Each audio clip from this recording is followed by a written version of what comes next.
कर्मचारियों की हाजिरी हो या वेतन, हाफ डे हो या नाइट ड्यूटी, सबका रखो पूरा हिसाब।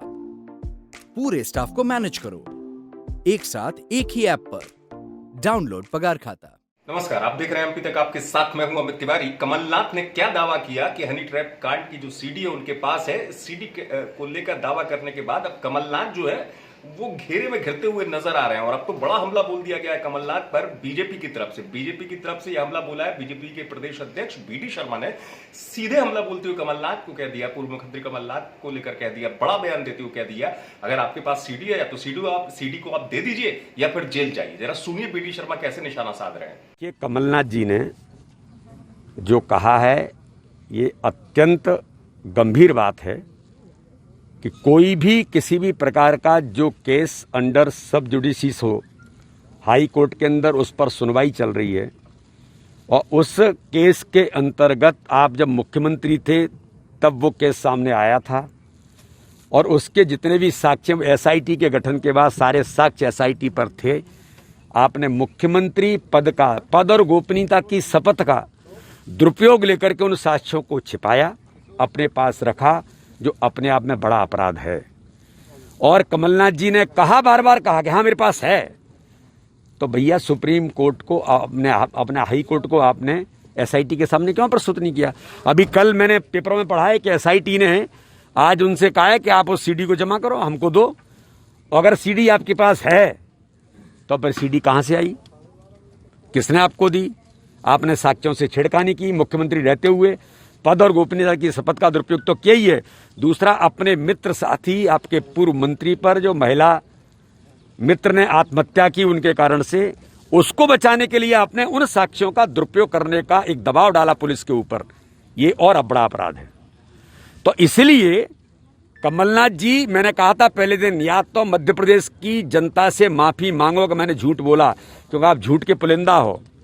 झूठ के दिग्विजय सिंह और कमलनाथ झूठ के मतलब अंतर्राष्ट्रीय खिलाड़ी हैं। तो इसलिए मैंने तो कहा पहले दिन, या तो आप माफी मांगो और नहीं तो जेल के अंदर जाओ। सुना आपने, बीडी शर्मा कह रहे हैं कि मुख्यमंत्री रहते हुए अगर इनके पास ये सीडी थी तो इन्होंने इसका मतलब अपने पद का दुरुपयोग किया। आपको बता दें कि इस हनी ट्रैप कांड को लेकर कमलनाथ की तरफ से दावा किया गया था कि सीडी उनके पास है तो वो सबूत देंगे। अब इस मामले के बाद कमलनाथ की मुश्किल भी बढ़ती हुई नजर आई थी, क्योंकि आपको पता है एसआईटी ने नोटिस जारी करके कमलनाथ को कहा गया है एसआईटी की तरफ से कि 2 जून को आप अपना पक्ष रखें, आप पूरी सीडी अगर आपके पास है तो सीडी आप दे दें, तो ताकि जांच जो है उस जांच में वो सीडी काम आ सके। बीजेपी इसलिए घेर रही कि बीजेपी का ये कहना है कि सरकार को ब्लैकमेल करने की कोशिश कर रहे हैं कमलनाथ, सरकार पर दबाव बनाने की कोशिश कर रहे हैं कमलनाथ। तो इसके जरिए अब कमलनाथ जो है सीडी पर दावा करने के बाद बीजेपी के हमलों का शिकार हो रहे हैं। इस बार तो बीडी शर्मा ने सीधे बड़े तौर पर बात कह दी। हालांकि पन्ना पहुंचे थे बीडी शर्मा अपने संसदीय क्षेत्र में, तो वहां पर उन्होंने सीधा निशाना साधते हुए ये तक कह दिया कि झूठ के मामले में अंतर्राष्ट्रीय खिलाड़ी हैं कमलनाथ और दिग्विजय सिंह। लेकिन अब मुद्दा ऐसा हो चुका है ये सीडी को लेकर कमलनाथ के दावे के बाद कि बीजेपी लगातार हमलावर हो रही है। बीडी शर्मा जिस तरीके से निशाने पर ले रहे हैं, उससे पहले भी आपको याद होगा कि बीजेपी के तमाम नेता, मुख्यमंत्री और गृह मंत्री से लेकर तमाम लोग जो है कमलनाथ को इस मसले पर घेरते हुए नजर आए थे।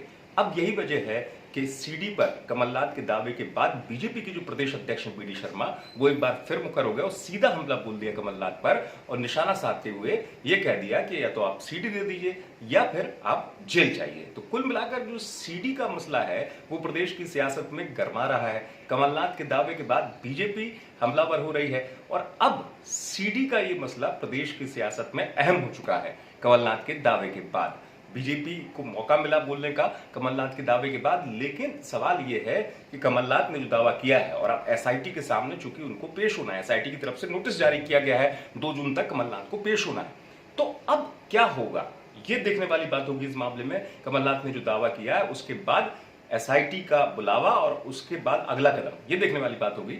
आप देखते रहिए एमपी तक। आप तक ये खबर पहुंचाई है पन्ना से हमारे संवाददाता दीपक कुमार शर्मा ने।